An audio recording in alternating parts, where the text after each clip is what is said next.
Nous l'avons rencontrée au salon de l'initiative femmes du côté du Lagon Hotel à Yaoundé. C'est une femme inspirante, moi particulièrement elle m'inspire, vu la façon dont elle parle de son produit. Mesdames, Messieurs, bonjour. Nous recevons sur ce plateau Madame Kounioni Claude. C'est arrivé. D'accord, elle est promotrice de la marque Libaro. Madame, bonjour. Bonjour monsieur et merci pour l'invitation. D'accord, alors je vais vous donner la latitude de déjà vous présenter. D'accord, je suis Claude Martinel Kounioni, la promotrice de la marque Libaro. Cette marque-là qui est une marque leader au Cameroun dans la maroquinerie. Nous faisons dans les sacs, accessoires faits de tissu pain, comme vous pouvez le vérifier là sur la page. D'accord. Alors, Madame Claude, je préfère me limiter au prénom. Il n'y a pas de souci. Voilà, elle va nous parler de son parcours, de ses défis, des défis qu'elle a dû relever tout au long de son parcours. Bon, enfin, c'est un parcours qui n'est pas encore terminé. Pas du tout. Voilà. Et vous allez également nous parler de votre vision à long et à moyen terme. Donc, déjà, essayez de nous raconter quelle est l'histoire qui est cachée derrière Libaro. L'histoire derrière Libaro, c'est l'histoire d'une jeune femme camerounaise, amoureuse du tissu pagne. Voilà. Il est vrai que je n'étais pas destinée à faire de la maroquinerie. C'est ça que je fais aujourd'hui. Je revendais des chemises en tissu pagne. Déjà que j'aime beaucoup les tissus, je revendais les chemises en tissu pagne. Et lorsqu'il a fallu que je crée quelque chose qui m'appartient à moi, je cherchais une niche et j'avais beaucoup de sacs à l'époque. J'ai toujours été une amoureuse de sacs et je me suis dit je vais faire dans les sacs. Voilà. Et lorsque je me suis lancée, c'était pas facile. Vous avez dit tout à l'heure les défis. J'en ai eu tellement dans mon petit parcours jusqu'ici. Et par la grâce de Dieu, parce que c'est Dieu qui m'a donné ce projet, c'est lui qui m'a donné cette vision et c'est lui qui me tient encore. Voilà. Par la grâce de Dieu, j'ai réussi jusqu'ici à surmonter tous ces défis et je suis là aujourd'hui. Et je vais encore plus loin. Comme j'ai dit, Libaro n'est qu'à 30%. Et 2025, nous allons atteindre au moins les 50% et continuer. D'accord. Quelles sont les activités de Libaro? Les activités de Libaro, pour le moment, Libaro, c'est sur les réseaux sociaux. Voilà, nous faisons de la vente directe sur les réseaux sociaux. Depuis 2 ans, nous avons également un showroom pour des personnes qui veulent venir sur place, toucher ceux qui sont sceptiques. Voilà, nous avons des représentations à l'extérieur. Voilà, nous avons une représentation à Pointe-Noire au Congo. Et nous avons des boutiques partenaires avec lesquelles nous travaillons et nous en cherchons encore. Donc s'il y a des boutiques qui aimeraient bien que Libaro dépose les sacs chez elles et tout, nous sommes preneuses. Voilà. Et je marche beaucoup. Vous avez pu le constater, je suis arrivée de Douala il y a quelques jours et pour le salon de l'initiative féminin, je fais beaucoup les foires, je vais dans les séminaires aussi parce qu'on apprend tous les jours. Ouais. Au départ, j'avais juste eu une idée, mais lorsque nous voulons une entreprise pérenne, il faudrait vraiment apprendre des aînés, connaître les success stories des personnes qui sont dans l'entrepreneuriat avant nous. C'est la raison pour laquelle je marche beaucoup. Et il nous faut cette visibilité-là. Les séminaires, les foires, les plateaux de télé pour la notoriété, la visibilité de Libaro. D'accord. Alors tout à l'heure en off, vous parliez avec passion de ce qui vous a conduit à ouvrir votre showroom. Est-ce que vous pouvez partager cela avec les abonnés qui nous regardent? J'ai eu l'idée en 2020. J'étais employée quelque part. Et en 2021, nous avons commencé les premiers sacs. 2022, fin 2021, j'ai eu un bureau à Coton. Nous n'avions pas de showroom. Et les clients se plaignaient. Les clients disaient que les sacs sont très beaux, ils sont classe et tout. Il y a les personnalités qui les portent et tout. Mais lorsqu'on nous cherchait, on ne nous trouvait pas, entre guillemets, parce que c'était juste un bureau. Et en 2022, nous avions fait l'anniversaire. Nous avons fêter l'anniversaire de Libaro dans un endroit très prestigieux à Bonapriso. Mais ça ne suffisait toujours pas parce que lorsque vous avez ce standing, il faudrait que vous fassiez des choses à la hauteur. Il faut oser. Il faut oser en fait. Et en 2023, on avait beaucoup de plaintes. Les gens avaient beaucoup aimé l'événement. Ils avaient aimé l'événement parce qu'il était assez prestigieux. Mais on avait toujours ce problème-là. Nous n'avions pas de showroom, voilà, à notre image. Et en 2023, lorsqu'il fallait encore fêter l'anniversaire de Libaro, mon mari et moi nous sommes dit, parce que Libaro c'est moi, mais c'est aussi mon mari, parce qu'il me soutient beaucoup dans l'entrepreneuriat. Mon mari et moi, on s'est dit que, voilà, au lieu de chercher encore un endroit huppé, convier nos clients et tout, il faudrait vraiment qu'on essaie de voir ce côté showroom. Et nous avons appelé un technicien pour un devis. Le devis était environ 1,5 million. On s'est dit, ok, c'est beaucoup d'argent, voilà, parce que ce que vous devez savoir, c'est que l'entrepreneuriat, c'est pas à niveau, c'est pas à échelon. Et avant de dépenser, il faut savoir comment dépenser. Donc, monsieur et moi, on s'est dit, ok, nous allons acheter le matériel et nous allons faire les travaux nous-mêmes. En l'occurrence, monsieur va faire les travaux. J'étais enceinte, mon ventre était là. Et monsieur quittait de son bureau. Il quittait du bureau à 18h. Le chauffeur le déposait à la boutique à 19h. On faisait les travaux. Il faisait les travaux jusqu'à 23h. Bon, moi, je lui donnais... je veux le marteau, je donne le marteau. Je veux la scie, je donne la scie et tout. J'étais là. J'étais assistante mes menuisier. Pieds étaient gonflés comme ça et tout. J'étais là. On restait. On a fait les travaux juste pendant 4 mois. Parce qu'il fallait faire une mezzanine. Parce qu'on avait un espace quand même, ce bureau-là. Mais comme j'ai dit, l'entrepreneuriat, c'est pas un niveau. Même Coca-Cola a commencé, on connaît comment ils ont commencé. Donc Libaro a commencé comme ça, avec un petit bureau. Et on a réfléchi comment capitaliser. On s'est dit, ok, on va faire une mezzanine. Et cette idée de mezzanine, c'est un grand frère à moi qui avait donné cette idée, Marielle Fautier. Il avait dit une mezzanine, donc il fallait faire une mezzanine, escalier, il fallait faire le plafond, il fallait la peinture et tout. Monsieur a fait tous ses travaux seul pendant 4 mois. Tous les soirs, de 19h à 23h, on a fait la mezzanine, on a fait les escaliers, on a fait les bureaux et tout. Et il fallait faire un mur, un faux mur et tout. La seule chose qu'il n'avait pas fait, c'est la peinture. L'électricité, tout, il a fait tout ça. Et après, on était heureux.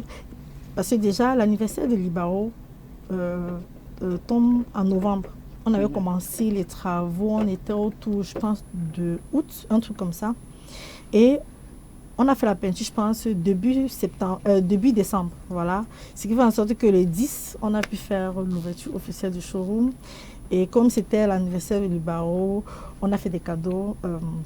On a fait des cadeaux aux clients, on a fait des réductions et les clients venaient. Il y a certaines personnalités qui étaient venues, les influenceuses et tout, notamment Blanche Baroquin qui était là. C'était super et les clients avaient aimé. Voilà. Les clients avaient apprécié. Ils se sont dit, ok, au moins là, nous avons une boutique où lorsqu'un client veut venir voir sur place, il peut arriver. Et ça a été très très bien accueilli par les clients. Ok, j'espère qu'il y a des hommes qui ont suivi, l'anecdote du... Oui, vraiment, c'est une... J'ai juste perdu les photos, mais je pense que lorsqu'on fêtait l'anniversaire en 2024 et tout, on avait mis quelques photos, d'autres je les avais perdues avec les téléphones qu'on change. Oui, c'est qu'on peut faire par amour. Oui, par amour. Ok, nous allons profiter également pour faire un petit coucou à votre mari. Coucou chérie, coucou. D'accord. Alors je suppose qu'avant de mettre sur pied Libaro, vous faisiez quelque chose avant. Quelles étaient vos activités avant Libaro? Bon, déjà, ma maman est braise le poisson. Maman braise le poisson depuis pratiquement 13 ans. Donc, j'ai toujours été... je vais dire quoi, collée au commerce parce que je vendais avec elle. À l'époque, j'étais à l'université de Douala, mais j'étais en licence pro la nuit. Donc, en journée, quand je n'avais pas de job, j'étais au marché. Ma maman va au marché la cité des palmiers, donc je vendais au marché la cité des palmiers avec elle. On brisait le poisson. Et quand je trouve un job et tout, je laisse. Quand le job finit, après j'ai trouvé un travail, mon premier travail dans un bureau. Voilà, je suis arrivée dans une agence de communication où je vendais les chemises, les vêtements de Marielle et de Sceaux. Voilà. Et c'est comme ça que je me suis frottée à ce monde-là parce que j'aimais le tissu depuis toute petite et c'est comme ça que j'ai commencé. Donc, je travaillais derrière un bureau quand j'ai eu l'idée de Libaro. Voilà. J'étais commerciale. Mais à côté de ça, j'aimais tellement mes clients que je me retrouvais en train de faire les livraisons moi-même. Lorsque ça traînait un peu, je repassais les chemises de mes clients pour aller leur donner. Oh, l'amour de la et j'avais vente. toujours mon téléphone. Dès que le téléphone sonne, je suis là. C'est moi qui répondais au téléphone, c'est moi qui répondais sur WhatsApp, je répondais sur Messenger. Quand le livret traîne, je pars livrer moi-même. Quand ça traîne, bref, je suis une pile en fait. Moi, j'aime pas quand ça traîne, je suis très speed. Et c'est comme ça que j'ai eu Libaro. Mais je travaillais pour les entreprises. Après, j'ai aussi travaillé dans une deuxième entreprise qui faisait comment on appelle ça comment? Les livraisons. Les livraisons, expéditions et impôts export. Voilà, un truc comme ça. Oui. D'accord.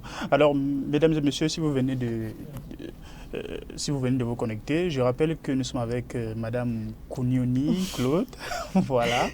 Elle est promotrice de Libaro. Elle est basée à Douala et elle est sur Yaoundé, exclusivement sur Hall 237. Alors, je suppose que avec Libaro, pour lancer, ça n'a pas été du tout facile. Non. Quelles sont les difficultés que vous avez eu à rencontrer?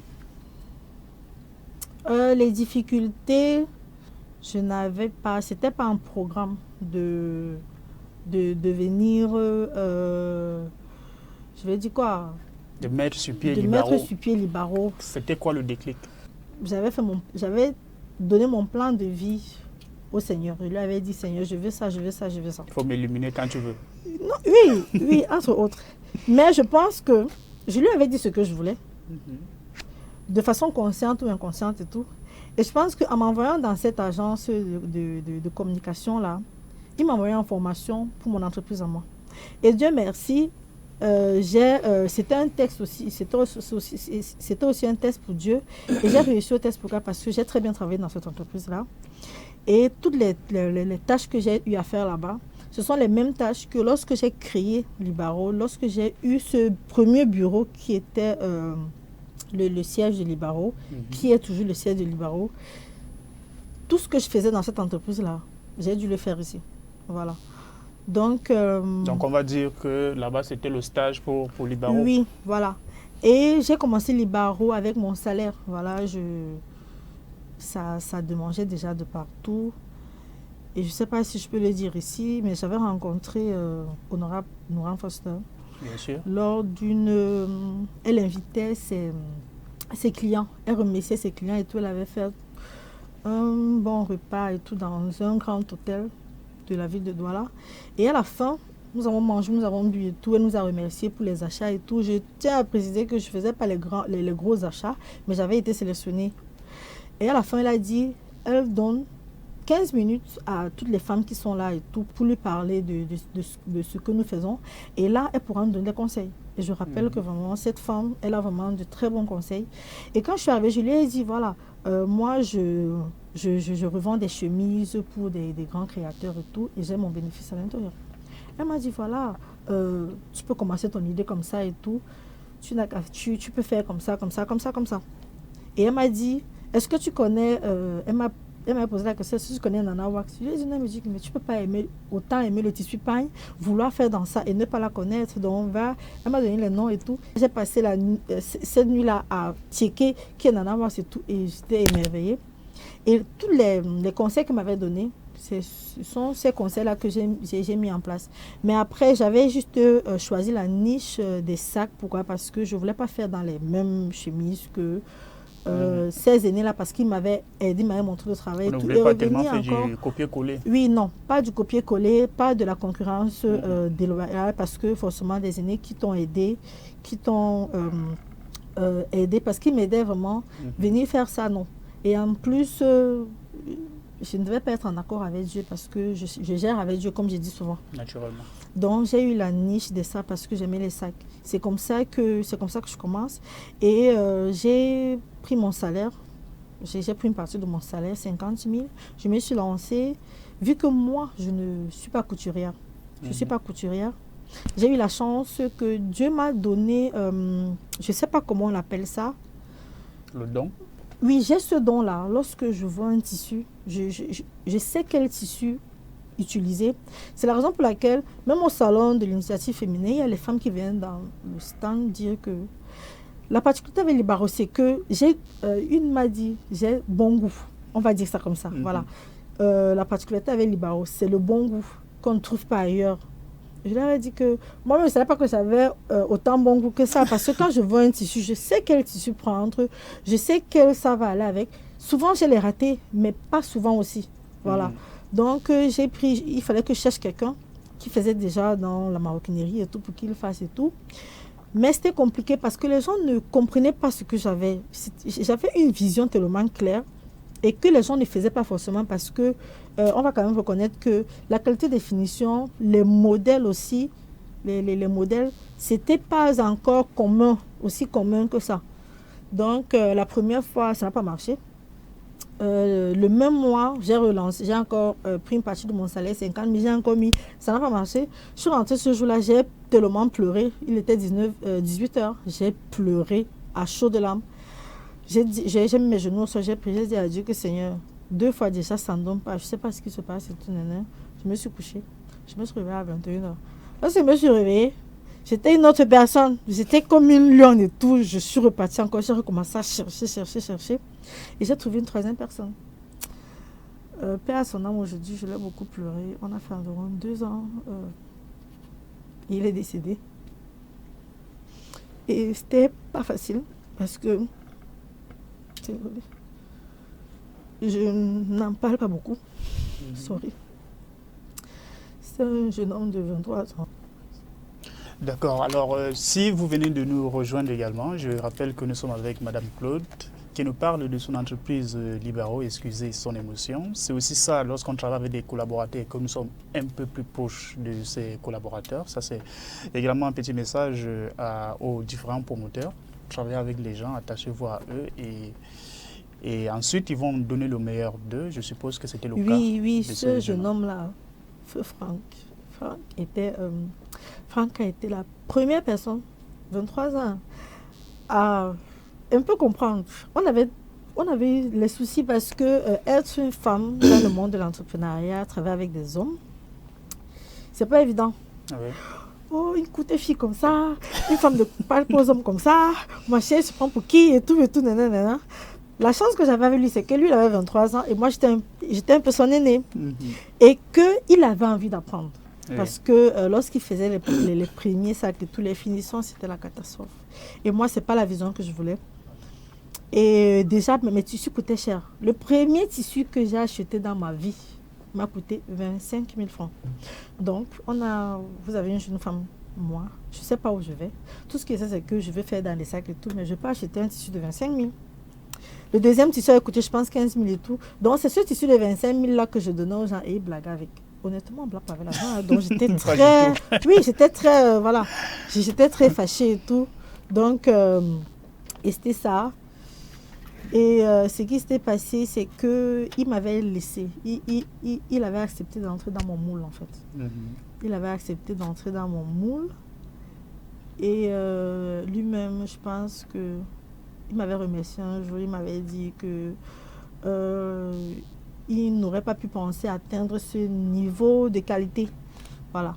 Mais on a eu quelques soucis quand même. On avait eu quelques soucis parce que oui, une fois, c'est monsieur qui avait dû intervenir. Monsieur, lui, il a ce côté manager, pédagogue et tout.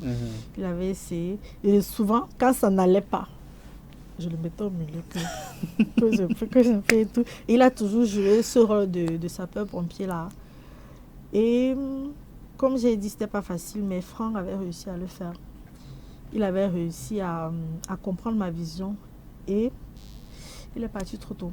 Il est décédé 1 décembre 2023. Quand il est mort, je pensais que...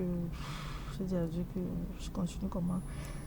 J'ai pleuré ce garçon comme s'il était de ma famille et tout. C'était pas évident. Et vu qu'il était pratiquement le seul à comprendre ma vision. Heureusement qu'il y avait d'autres personnes à côté. Hein. J'ai dit à Dieu que Seigneur va encore recommencer le travail, apprendre. Et j'avais fait pratiquement 6 mois sans produire un certain nombre de modèles et tout. Mais comme Dieu a toujours été là, il a toujours su me... Parce que l'entrepreneur aussi, c'est d'apprendre. Bien sûr. De tomber, mais ne pas rester au sol. C'est notre capacité à se relever qui montre que nous avons cette fibre entrepreneuriale-là. Donc, je remercie encore le Seigneur pour ça. Je remercie le Seigneur pour la vie de Franck et pour la vie de tous ceux qui travaillent avec moi. Pour la vie de mon mari également, parce que c'est d'abord Dieu, mais ensuite c'est lui. Parce que l'entrepreneuriat féminin n'est pas facile. C'est assez rude. Mais lorsqu'on a des personnes, lorsqu'on a un conjoint qui nous aide, qui nous porte toujours vers le haut, ça va. D'accord.